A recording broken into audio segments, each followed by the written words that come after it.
ಕೊಡಲಿಲ್ಲ, ಅನುದಾನವೂ ಕೊಡಲಿಲ್ಲ ಸರ್. ಅದಕ್ಕೆ ಹೋದ ಸಲ BJP ಸರ್ಕಾರದಲ್ಲಿ ಬಸವರಾಜ ಬೊಮ್ಮಾಯಿ ಅವರ ಸರ್ಕಾರ ಇದ್ದಾಗ ನಿಗಮ ಮಂಡಳಿ 13 ಸಮುದಾಯದವರಿಗೆ ತೆಗೆದುಕೊಂಡು ಒಂದು ನಿಗಮ ಮಂಡಳಿ ಮಾಡಿದ್ದಾರೆ ಸರ್. ಆಮೇಲೆ ಅವರ ಸರ್ಕಾರ ಪತನವಾಯಿತು.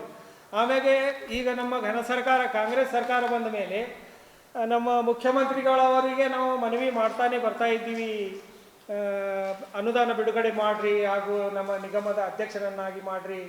ಯಾಕಂದರೆ 13 ಸಮುದಾಯದವರಿಗೆ ತೆಗೆದುಕೊಂಡು ನಿಗಮ ಮಾಡಿದ್ದಾರೆ ಸರ್.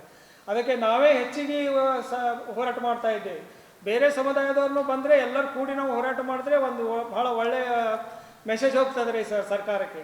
ಆದರೆ ಹೆಚ್ಚಿಗೆ ನಾವೇ ಬಹಳ ಪ್ರಯತ್ನ ಮಾಡಿ ಧರಣಿ ಮಾಡ್ತಾ ಇದ್ದೀವಿ, ಮತ್ತು ಸರ್ಕಾರಕ್ಕೆ ಮನವಿ ಪತ್ರನೂ ಕೊಡ್ತಾ ಇದ್ದೀವಿ, ಉಪಮುಖ್ಯಮಂತ್ರಿಗಳಿಗೂ ಕೊಟ್ಟಿದ್ದೀವಿ ಸರ್.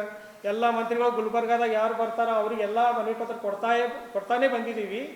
ಆದರೆ ನಮಗೆ ಈಗ ಸದ್ಯ ಈಗ ತಮ್ಮ ಘನ ಸರ್ಕಾರದಲ್ಲಿ ಮುಖ್ಯಮಂತ್ರಿಗಳಲ್ಲಿ ಮನವಿ ಮಾಡೋದೇನೆಂದರೆ ನಮ್ಮ ನಿಗಮಕ್ಕೆ ಒಂದು 500 ಕೋಟಿ ಅನುದಾನ ಕೊಡಬೇಕು. ಯಾಕಂದರೆ 13 ಸಮುದಾಯಗಳಿವೆ ಸರ್.